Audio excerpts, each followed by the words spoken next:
there are some special forms in this section, and the one I want to look at first is what's called the product of conjugates, and essentially it's just kind of a special case for the FOIL where if you have the same thing, or I should say the same two things, except for your signs are reversed, then your answer is going to be the squares with subtraction.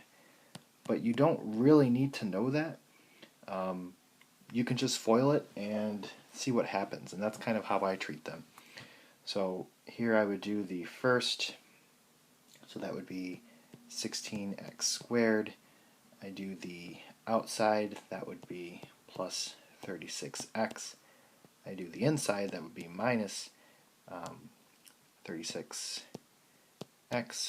and then I do the last, which would be minus 81.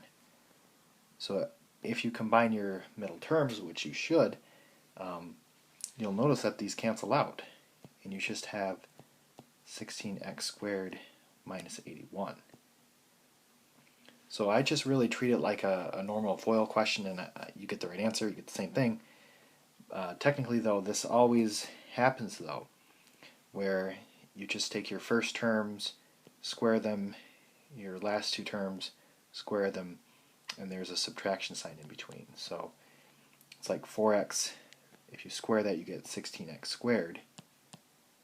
9, if you square that you get 81, and then it's a subtraction in between. So this will happen, but I just find it easier to treat it like a normal FOIL question.